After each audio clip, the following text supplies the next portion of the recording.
Bookworms Radio, where we are all about the kids. I am Pamela Hornsby Irvin, educator, author, motivational speaker, and I will be your host for the next hour. So, without further ado, I would like to introduce my guest, my friend, Rogers Howard Jr., author, entrepreneur, motivational speaker, and storyteller. Welcome, Rogers. Thank you, Miss Pamela Urban. Thank you for having me. I appreciate that. Oh, thank you for being a guest on the show today. So, All the topic of conversation on the Itsy Bitsy Bookworms Radio, where we are all about the kids, will be your books, ABCs of Love, A Letter to My Daughter, and your forthcoming book, A Code to Manhood. So, Rogers, let's start with the ABCs of Love. It sounds Okay. like ABCs of Love educates children how to love themselves, but also encourages them to love others as well. I think that's about right on the head, Miss Pam. My purpose for writing the ABCs of Love, as you notice, is a book of character. And I want my babies to understand the value that they have as a young age and the character that they can present to help carry them through their life. And the ABCs of Love is basically a book stemmed on love through the ABCs. And each letter represents a character trait of what love represents. And with that, I feel like if we put that in our baby spirits young, they'll not only walk like that, they'll talk like that, and they act like that. So therefore, we can catch them at that base and put these influential character building traits in their spirit, they'll walk like that. And I give you a prime example. For letter A, love is affection. Love is brave. Love is caring. Love is dedication. Love is family. Love is excellence. And these are just simple principles that, even though they're big in action, but they can see it and emulate that through picture frames. And the book is basically a picture book with the text added to it to give it a simplistic format, because we're working with small children from kindergarten to third grade. This is the target zone for my book for this particular crowd. And with it, I want it to be simplistic to where they can see the illustration and the character word to match the illustrations, to where they can see it, build their vocabulary, and learn some actions as far as expression at the same time. Absolutely, and I totally agree with that. I think everything starts with the little ones, and as a preschool teacher, it's very important that we embed and instill positive characteristics in our children, because with that they will grow up and they will hold on to those things that they've learned in their early years. Early education is very crucial to our children, for sure. Yes, ma'am. So, yes, ma'am. In addition to what you spoke of, this show of love can actually be implemented via utilizing kind words when speaking to other children, giving to other children less fortunate to themselves, and helping another child even with a task. Yes, that's what it's based on, our babies understanding the principles of teamwork through love. So I look at love as a verb, meaning action word, and that's the principles of the book. Love is a verb, meaning action word. It's not what you're talking about, it's what you're doing. But in order for them to be able to do it, we have to show them. And in us showing them, they'll implement, they will copy that, and as you repeat it, it becomes habit. So if we keep feeding that in their system, they can't do nothing but eat and grow. So that's our job, is to make sure we keep them on a positive vibe, a positive energy, positive mindset, and let them know that the world is yours. The world is yours. Absolutely. There's nothing stopping you from being anything you want to be. And if we put that in their spirits young, it's nothing stopping our babies from across the country from being anything that they want to be. And I truly believe that. And as you know, Pam, we've worked in circles together for over 2 years now, in the classroom, across the cities, in different places, and we're in the field. So we know how important it is putting this in our baby's spirit and letting them see and hear it from other voices outside of their parents and teachers. Most definitely. I am all about assisting the little ones in developing a sense of self. And, you know, we speak a lot about children learning to become unapologetic as to who they are. So Exactly. as educators, parents, caregivers, grandparents, it is up to us to definitely instill these things and to guide our children in the right direction of higher self-esteem and greater self. I'm totally Right. on board with you with that. So at this time, I'm going to stop and I'm going to ask all my listeners to go grab a pencil and some paper because each time that you tune in to Itsy Bitsy Bookworms Radio, you're going to receive a lot of information. So go get your pencil and your paper and start writing. So, That's it. Rogers, where can the listeners purchase your book? The listeners can purchase my book on Amazon.com, Barnes& and Nobles, all your internet outlets, or also you can reach me at www.rogershowardjr7, the number 7, at gmail.com, and you can place your orders to me directly. Okay, fantastic. And how much does ABCs of Love cost? The ABCs of Love is $9.99, and the letter to my daughter is $14.99. Okay, so we're about to jump into a letter to my daughter. Now, Rogers, your book, A Letter to My Daughter, is a letter of love that you wrote to your daughter when you were afflicted with some medical issues. Yes, yes. Can you share a little bit about what was transpiring with you and what the book is about? Okay, yes, I sure can. In 2012, I was diagnosed with a heart disease. And mind you, I was a mail carrier for 25 years for the government as an escort, basketball coach, active, ripping and running. I'm not obese, so I'm not overweight. So I had no signs that I had a heart disease. So out the blue, bam, I got a heart attack. I had a heart attack right out the blue. You know, God blessed me to where I'm living to talk about it now. But at that time in 2012, I got diagnosed with heart disease. I had a heart surgery, my first one. After my first surgery, I realized that maybe, a week or so after my surgery, I wasn't feeling right. I was physically fit, so I kind of knew my body. I was kind of in tune with my body, and I always listened to my body. So with that, I went back to my doctor, and I said, Doc, I know we've had this surgery about a week ago, but I'm still having complications that I feel I shouldn't be having. You know what I'm saying? And we talked about that. He said, well, I would like for you to go in and have another opinion and possibly see what's wrong. So my doctor explained to me that, anytime you go under the knife, you don't know if you're coming out of that. So this happens to be my second one. Mind you, my first surgery was in January. I talked to him about it and come to the realization that I needed another one in March. So we set the schedule for March to have my second surgery. Before my surgery, I wanted to leave something with my daughter just in case I didn't make it. Just leave a message to her to let her understand if Dad didn't make it, this is the blueprint I want you to follow to help you along your way because this is what I think will help you, guide you through, just in case Dad's not there in the physical form.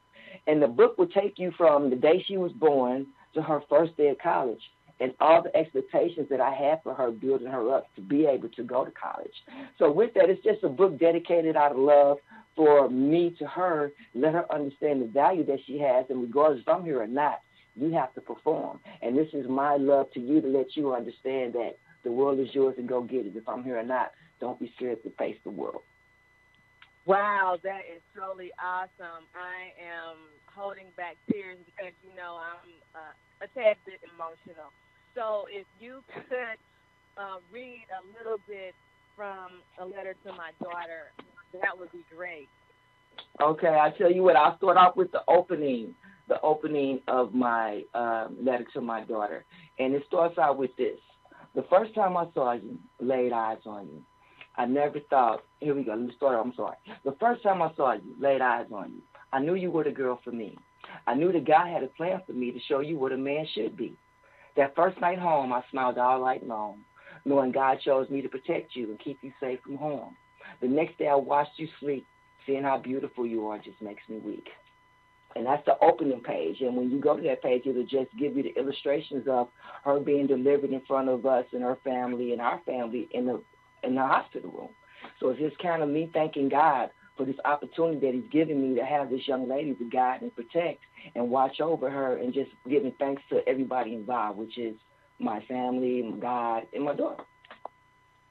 Wow, this is such a heartwarming story, Rogers. It sounds like this letter was written to be your spiritual voice that would help your daughter navigate through life in the event that you were not with her physically.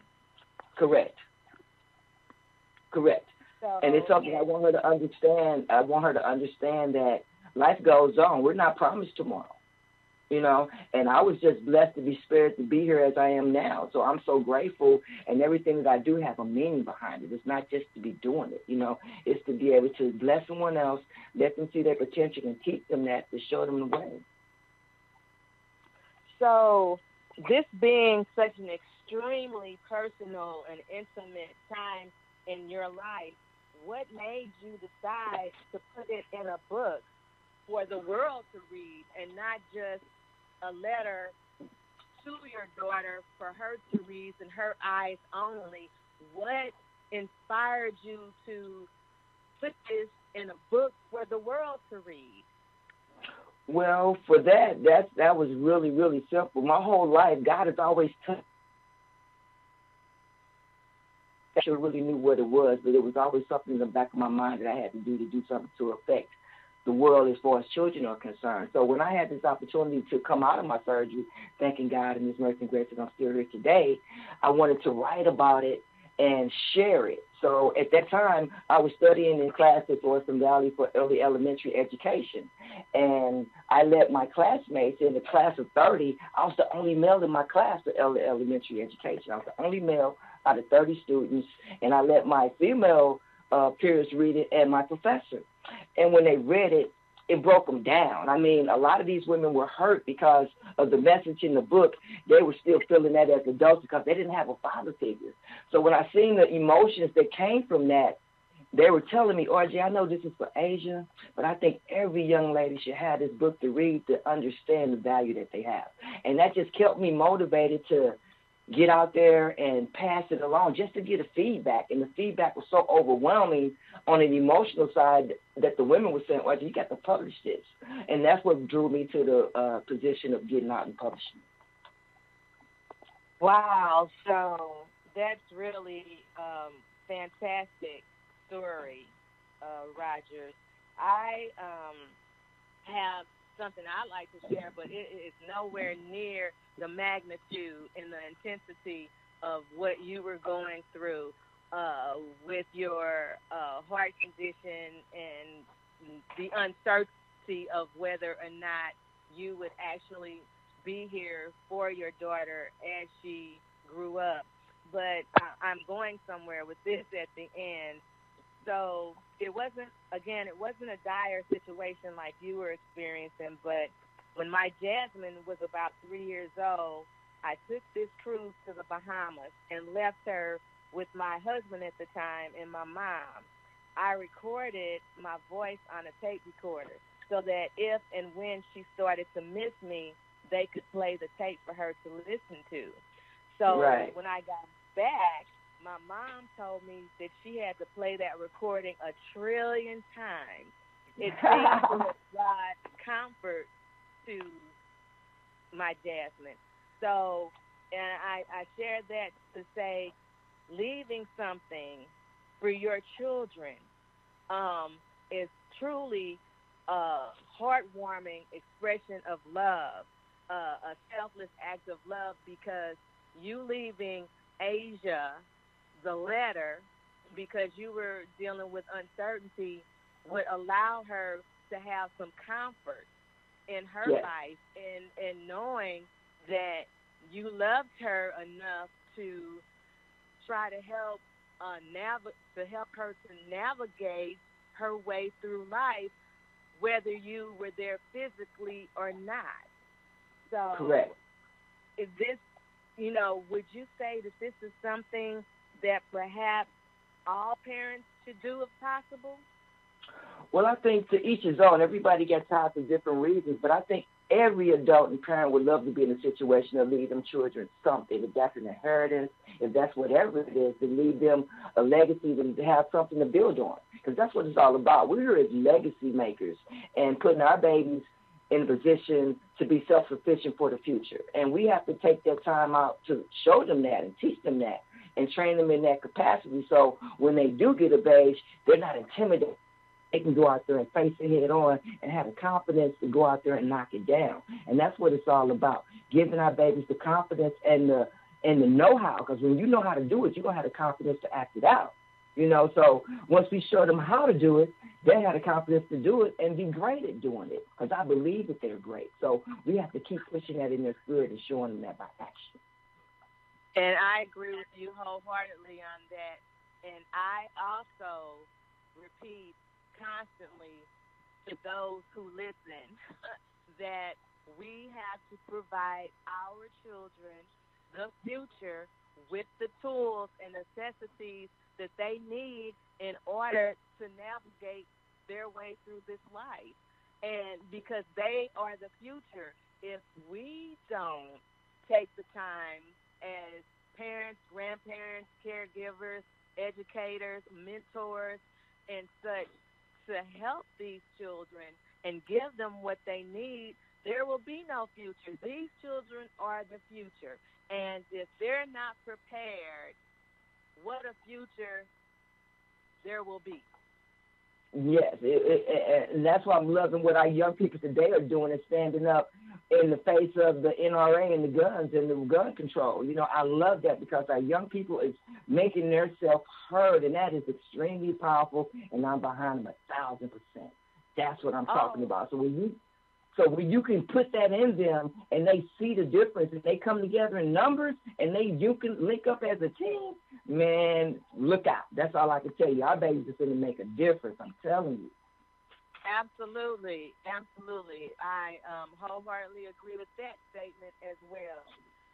So where can the listeners purchase a letter to my daughter? In the same outlet as Amazon.com, Barnes & Noble. You can get it on Kindle, or you can get it on Nook, Kindle ebook, Nook.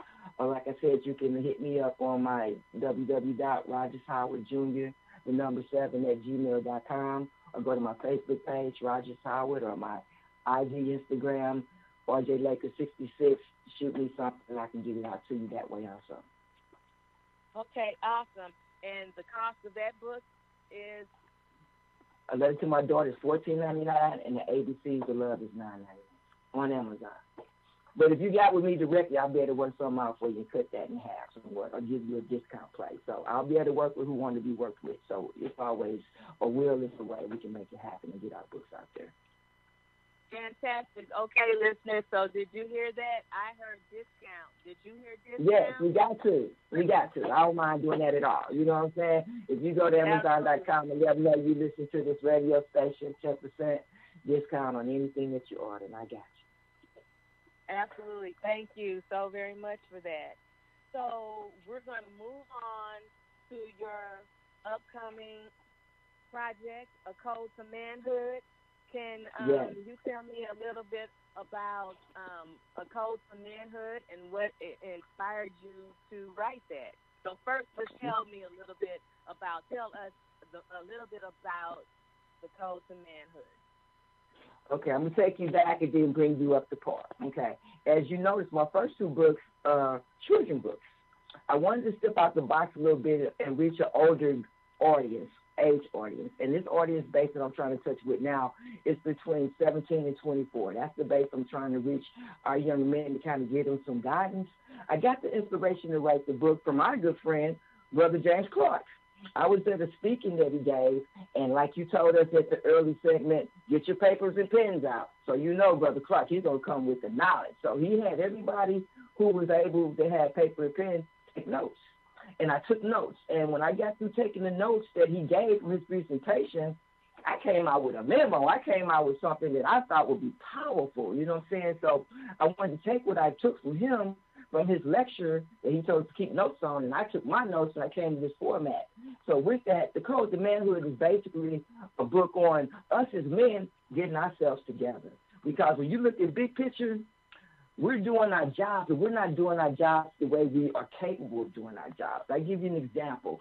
Let me kind of read the intro to my bio. I wrote a blog on this, and I kind of touch base on it in the open segment to kind of let you see where I'm going with it, so you can kind of understand where I'm at with it, okay?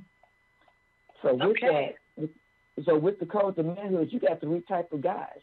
You got your boys from 1 year old to 16 that's under parental guidance, legal guardian, whatever that status is. That's what we consider our young men as boys. From 18 and up, we consider those, Plan B, young men, self-sufficient.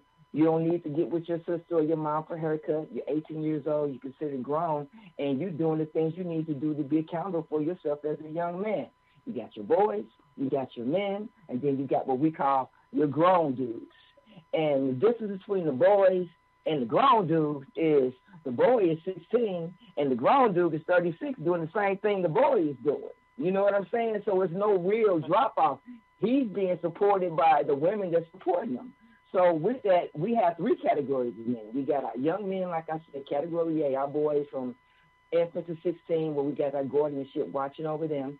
Then we have our young men 18 to adulthood, to where they're self-sufficient. They know how to get out there and be in control of their destiny and making it happen. Then you got a category of men that what we call the grown dudes that is just hanging on, and they're just doing the same things like you said. Your little boy, your nephew's doing it, sitting in the basement at their mom's or grandma's house playing video, Nintendo, and not really being productive. So with that, what I wanted to bring light to was we as men, man, we are so beautiful and we are so what the world needs, but we have to show the world that we're accountable with that. So as being a man, these are steps that we have to take to show not only God, because that's what we have to answer to at the end of the day, but we also have to answer to the people here on earth that we love and care for, to nurture their spirit and show them what being a man is all about. And that's a step. That's a plan-by-plan process. That just doesn't happen overnight. Young boys are coached to be men. You know what I'm saying? They don't out the box know what it's like to be a man. A man has to train that young boy to be a man, to be able to look up and respect his mother, his elders, authority, himself, and others in order to grow. I give you a snippet of the book. In chapter 1, real men, we're talking about real men and putting that in our emphasis in our boys, have to understand, step 1, you have to have a spiritual balance. If you don't have a spiritual balance as a man, you're lost. It's no way you can survive in this world without God's influence, okay? That's what real men will always line themselves up with God and putting themselves in a position where God can lead him to lead his family. 2, real men. We're talking about men. We're not talking about little boys. We're talking about men. Real men will always have a spiritual impact, number 1. 2nd, real men will always have a job. I don't care if it's McDonald's, Boeing, whatever. A real man will always have a way of having an income to make himself worthy of what it is he's bringing to the table. I don't care what it is, good or bad. He's going to always find a way to try to make some money. But we always want to lead in the positive direction to lead that example again of what real men do. Have a spiritual balance, have a job, have some form of transportation. I don't care if you're catching a train. I don't care if you're riding a bike, a scooter, or you busting it with your boys or taking rides or whatever it takes to get to school, work, do what it is you need to do. You're going to make that happen. As men, you're not going to come up with excuses to not be where you can go to work, not be where you can be where you can get your kids to school, not be where you can do the things you need to do to make sure your family's in a situation to grow. So right off the top, real men, 1, will want to have a spiritual balance. Real men, 2, will want to be in a situation where they can financially take care of themselves and their families. Real men, 3, will want to be in a situation where they can have a transportation in order to be able to do that. Real men, 4, will be in a situation where they always respect women regardless if they respect themselves. You didn't catch that. Real men will always respect women even though they don't respect themselves. And when I mean don't respect themselves, it's not a character flaw. It's just sometimes we see things different than women see things. Where you're looking at it like, I'm here doing my thing, and we're looking at it totally different because we were brought up different. You know what I'm saying? So everything stems off household and how you were raised, and the brothers or the mothers in front of you laid the foundation down. Now, before I get too much deeper, I want to give a shout out to the queens out there who wearing both hats, wearing mom and dad hats, because without you, this world would be nothing. Write that down. Without the women of this world would be nothing, because everything exists and revolves around the back of women. Write that down. The two strongest components in this country is the African American sisters and the black church. Write that down. That's the two most powerful entities in the world right now. The African American church and our African American sisters. Those are the two most powerful components in the world.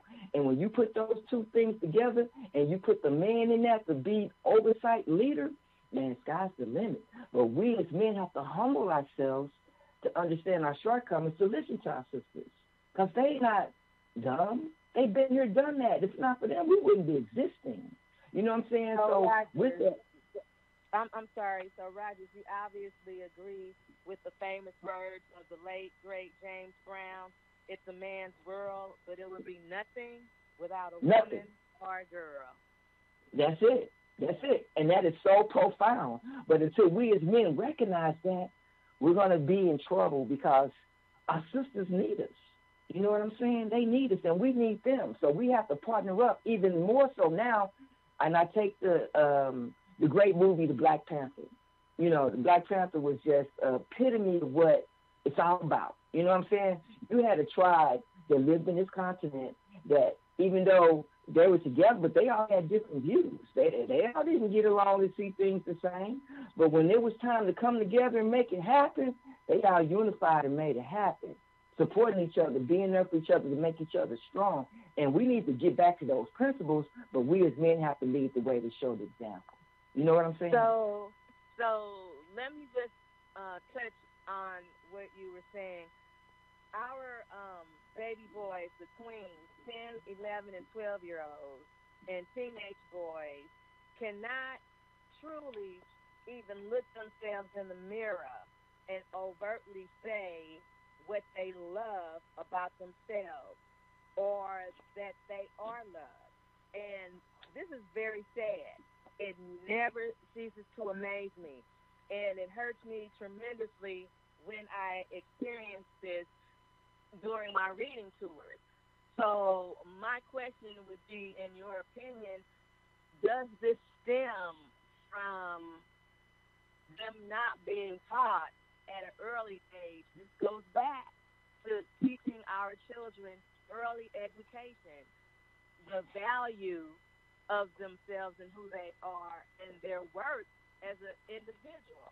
Because without being taught your value, your worth, then how are they going to grow into strong, confident young men that will be able to not only provide for themselves but for someone else? That's really important, and I got three answers to that. My first answer to that is we have to instill in our babies at a young age, and I love how you put that, Pam, so eloquently. We have to, one, let our babies know right off the top that they're extremely important, that their voice is important. Now, in my class, now mind you, my kindergarten class, I got 3 rules in my class. We got rules. It ain't options. We got rules. Rule number 1 is that my babies are extremely important. Their voices count, their thoughts count, and how they feel count. You know what I mean? So we emphasize that right out the gate, that you are extremely important. Rule number 1. Rule number 2, you are extremely intelligent, extremely intelligent. Don't let no one make you feel you're not, because you're different, because you're quiet, or you might be a little outgoing, or you might be a little rowdy, or you might be a little shy. That's okay. That's your personality. Don't let anybody make you feel like you're inadequate because you're not what they think you should be. You're extremely intelligent. You know what I'm saying? But when I tell my babies rules 1 and 2, that you're important, rule number 2, that you're intelligent, none of that means nothing if you don't apply rule number 3. My babies, Mr. Howard, what's rule number 3? Rule number 3 is this. If we don't work out the spirit of kindness, we're not going to make it. If we don't work out the spirit of kindness, we're not going to make it. So therefore, we're going to work out the spirit of kindness so we can make it. Meaning that the aura that you kick out will be the aura that you receive. See, we don't have time for bad attitudes because bad attitudes are like flat tires. Until you change them, you're not going anywhere. You know what I'm saying? So we got to instill in our babies. Oh, you know what I'm talking about. So we got to instill in our babies the importance that they have because they got a job to do too. See, I'm one of those guys. I'm a former drill sergeant. So for me, I don't have room for a lot of excuses. You know what I'm saying? And we can't give our babies excuses. This is what we need. This is what's expected. These are the tools we got to get it done. We're going to get it done. And it won't be off memorization. It'll be off know-how. So once we put those things in their spirit, they're going to want to learn how to be mechanically inclined with their hands, to be a thinker, to be able to do out there and get out there and push their ideas and their thoughts and not be ashamed of that because they're strong in who they are and how they feel about themselves. So if we put that in them, they cannot lose. But everything stems off rule number 3, kindness. Kindness. Kindness. For sure. I think that's something that right now, at this moment in the world, we lack tremendously. There's definitely a deficit in the actions of kindness at this point. So where can the listeners pick up A Code to Manhood once it is completed and ready to be placed on the shelves? My editor is working out the final kinks of it now. She's on maternity leave, so we're kind of waiting after she had that blessing, and then we'll get back full throttle. So we're looking for that to come out early June, and then from there put it out there in the same capacity that we have everything else through Amazon, Barnes & Nobles, the whole gamut, the routine. And with that, be a stepping stone, like a blueprint to how we get there. And it's a 10-chapter step. And every chapter is about evaluation. So it's from 0 to 100. And in school, what was failing? On a scale of 0 to 100, what was considered failing? Right.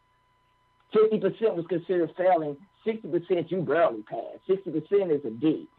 So if I'm critiquing myself right now off my blueprint of the Code to Manhood, I would categorize myself as a 70 because I'm not all the way there. I still got things in my life that I want to better myself with to be able to reach that plateau of a 10 for 10, even though there's no such thing as perfect, but you want to be close to perfect as possible. So when you put your resume out there and you look at your partner, a potential partner, what woman, and I'm going to kind of highlight what I'm talking about, what woman Pam, wouldn't want a God-fearing man, a man with a job, a man that can take care of the dinner and home safely, a brother that respects her, a brother that respects her children. Now, these are the chapters that's going through the book I'm kind of running through.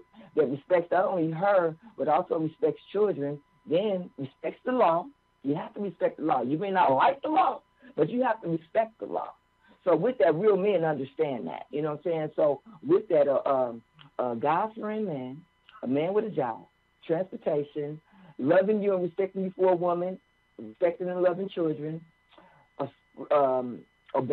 respecting and loving, respecting the law, respecting education and getting an education, because all these things I touch on in the book. And also, once you get your education, learning what you've learned and bringing it back to the hood to where now you can teach the hood what you know and put the little ones on to now you giving them a job and you putting them in positions to where now they can see you and have you as a marker to guideline themselves on, because you grew up in the same block they grew up in. They watched you grow up from high school to college graduate to business owner to come back to the hood to put up a general store, clothing store, and everybody's going to rock with you because they grew up with you. So when you bring all that back home, I'm sorry, go ahead. Yeah, so when you bring that all back home, that's the perfect example of what any man or any woman would want in a partner. Right, exactly. I can't think of anyone that wouldn't want someone like that as a partner. I mean, that would be totally awesome and amazing. And I think that's something both men and women want. Someone that's dedicated to what it is that they're doing. And it's just, I'm sorry. No doubt about that. You're absolutely correct. So how much, do you have any idea as to the price point? I think this one would be anywhere from $10 to $12 bucks. It's not. I think this one would be, I want to say, anywhere between 10 to 12. I'm kind of throwing that around now. Okay, absolutely. Well, thank you so much for that. And I just like to make mention, we mentioned the name James Clark earlier in the Yes, segment. that's my man. That's my Right. man. As well, I'm so on board with him. For those of you who may not know who Mr. James Clark is, he is the president of community relations for the Better Family Life. This gentleman, and hopefully at some point I can have him on as a guest, but this gentleman is all about helping the kids. He takes a holistic approach. He helps the children. He helps the parents. He helps, the grandparents, anybody that's involved in a family setting. This man works tirelessly to get people to love themselves, to see the value in themselves, to see their worth, and to just start loving each other and stop the violence, and specifically the gun violence. Stop harming each other and look towards each other for kindness and love. He is the absolute epitome of just greatness.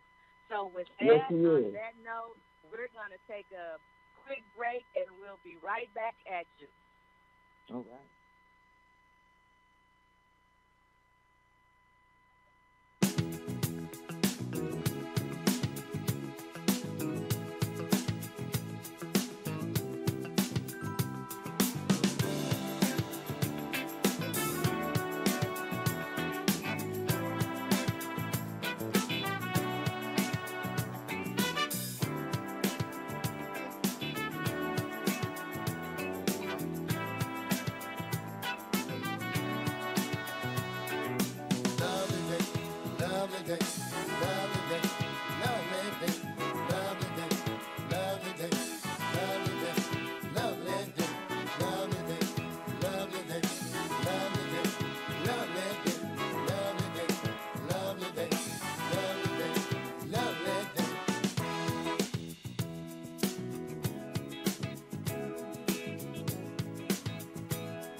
Thank you, and welcome back to Itsy Bitsy Bookworms Radio, where we are all about the kids. We're coming back at you with the guest for today and my friend, Rogers Howard Jr. Hey there, Rogers. Hey, Miss Pam. So, the next question that I have for you, before we went to the break, that was very intense, I must say. We kind of running with it. To the code to manhood. So, the next question I have for you would be, does writing exhaust you, excite you, or both?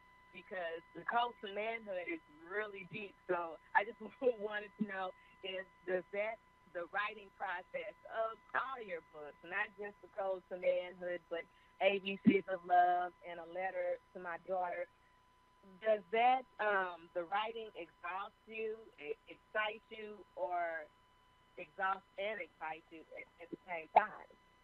It kind of exhausts and relaxes me at the same time. I guess it kind of depends on the mindset that I'm in at the time. I work better at night, meaning 1 or 2 or 3 in the morning. That way I have no distractions. I don't have no phone calls. I don't have no emails or anything. So I work better at night.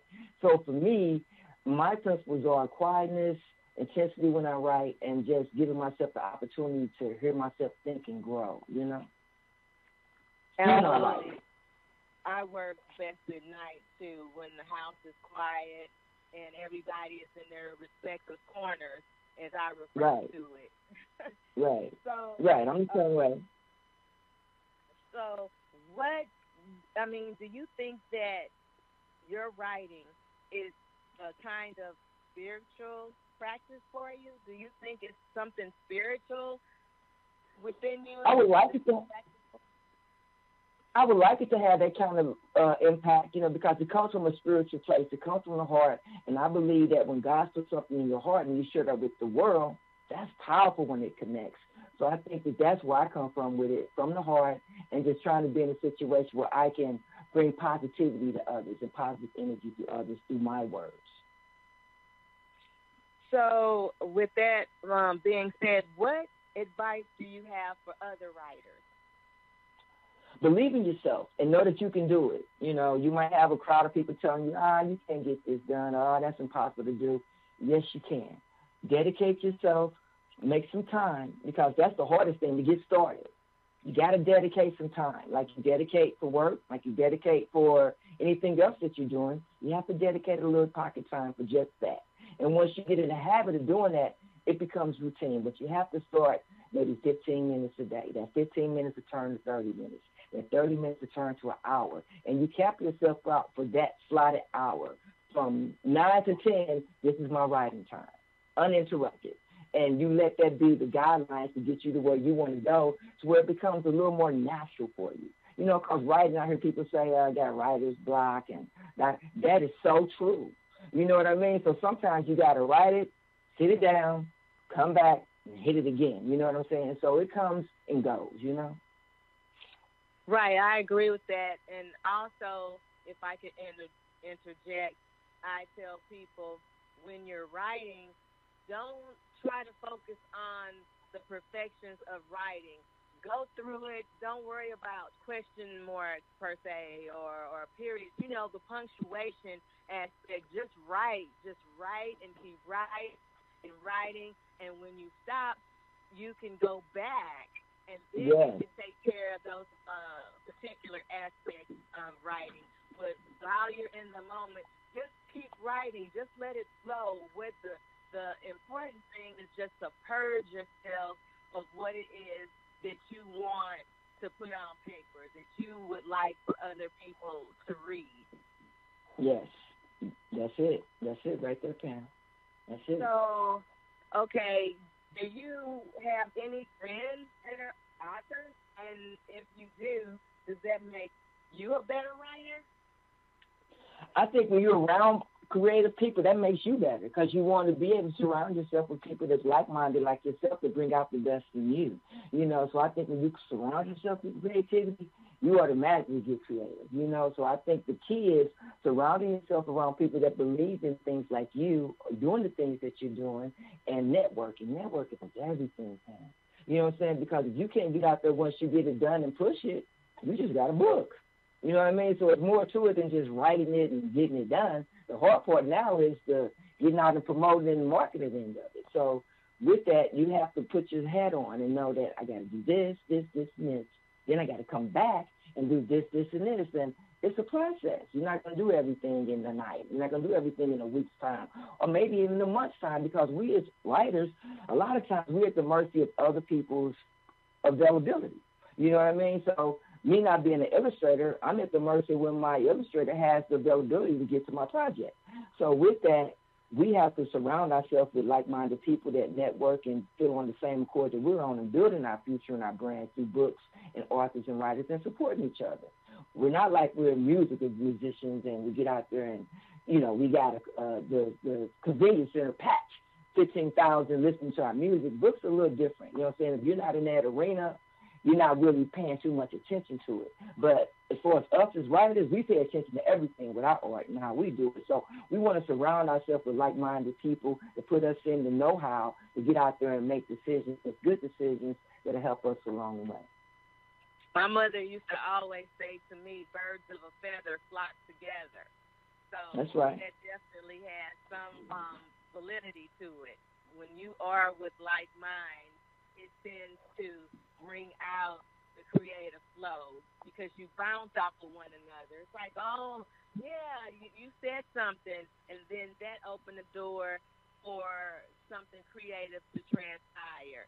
Or you see an illustrator that has illustrated something, and then you say, wow, well, you know what? Maybe we could, modify this a little and make it like this and make it like that. So all the while, you guys, that energy that creative energy is in the room and you're bouncing back and forth, from one another. I totally agree with that. Yes, that's an awesome feeling, Pam. That's awesome. That's awesome. And to my writers, write like you talk. I wanted to say, Pam, to my writers out there, write like you talk. There's no such thing as perfection. Like Miss Pam said, you can always go behind and clean it up. But I advise all my kids and people that's under me that I help produce and write books, write like you talk. And that'll take care of itself. Okay.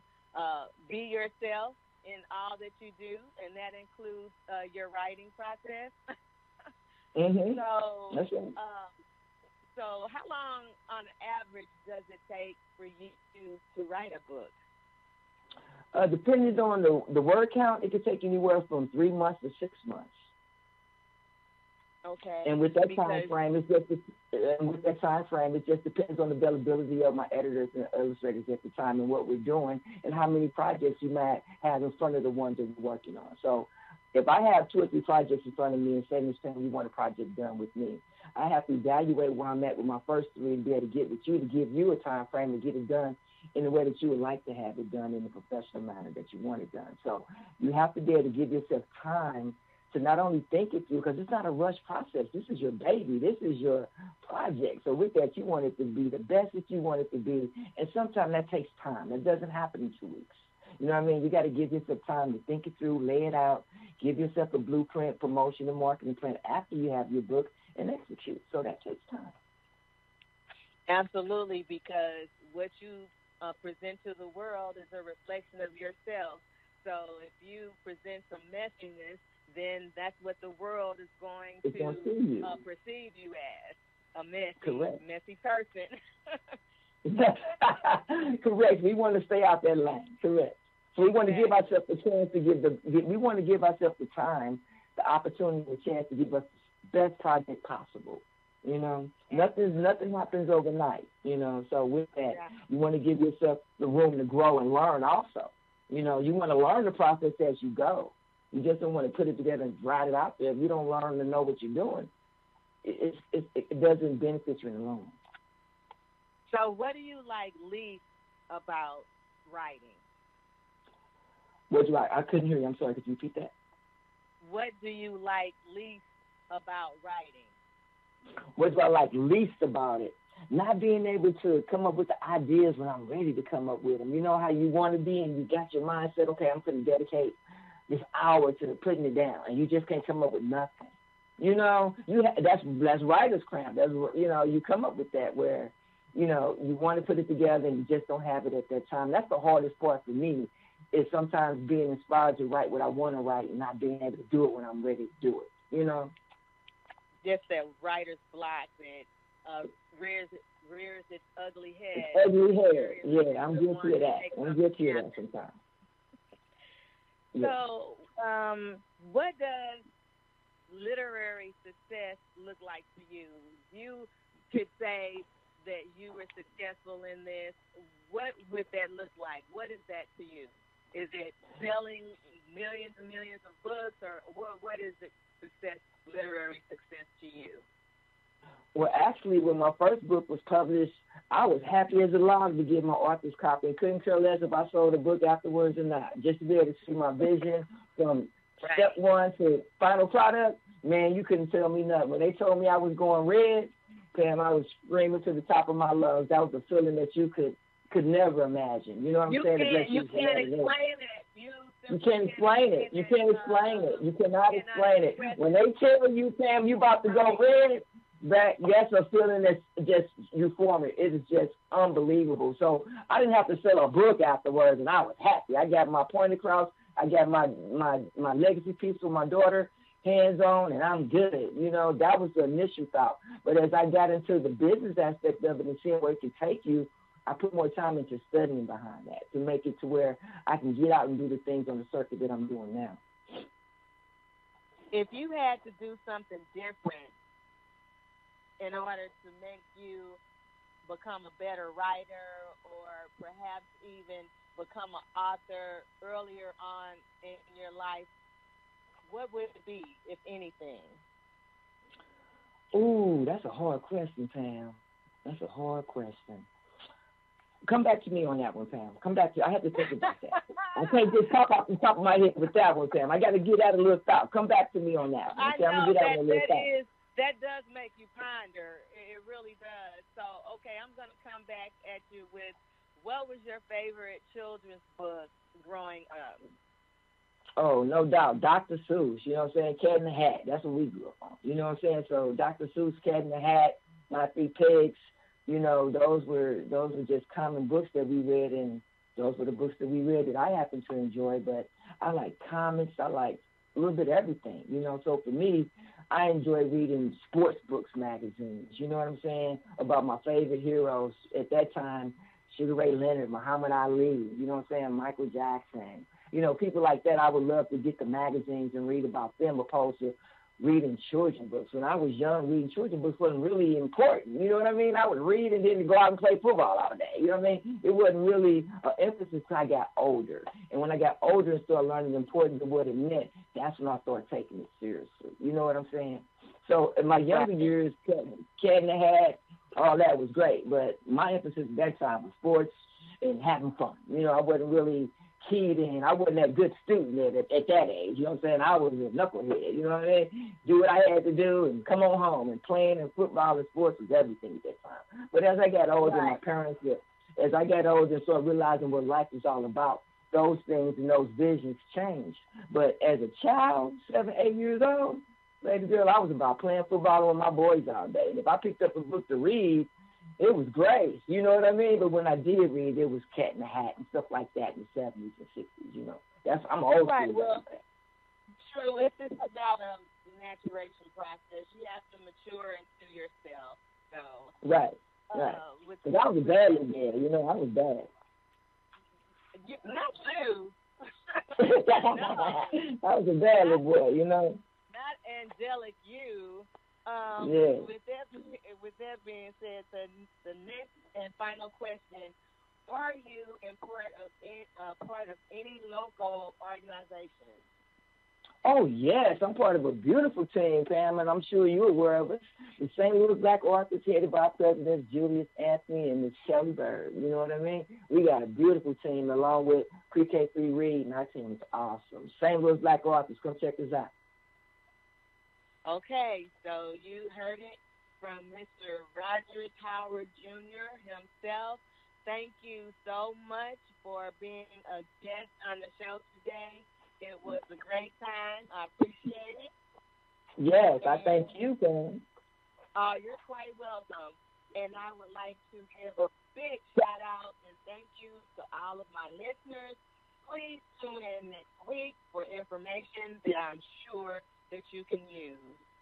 Parents, let your children know that they were born to win, and make uplifting your children a part of your daily routine. And if you would like to be a guest on Itsy Bitsy Bookworms Radio, please email me at itsybitsybookworms.2016@yahoo.com. And real quickly, Rogers, if you could let everybody know just one more time where they can connect with you and purchase your book. All right. Thank you once again, Pam, for having me in the audience at large. And you can purchase my books, The ABCs of Love and A Letter to My Daughter, again on Amazon.com, Barnes & Noble, eBooks, Nooks. You can reach me at my Facebook page, Rogers Howard, or you can reach me on my Instagram handle, RJLakers66. My email address is www.rogershowardjr7@gmail.com, and you can leave your information and you can order to me directly there, and I'll take care of you with that discount we talked about. You mentioned, Pam, and I got you on the 20% discount. Thank you so much. It's totally awesome. May the Most High watch between you and me when we are absent from one another. Have a lovely day. Peace and love. You too, Pam. Thank you for the opportunity. No problem. Thank you. Thank you.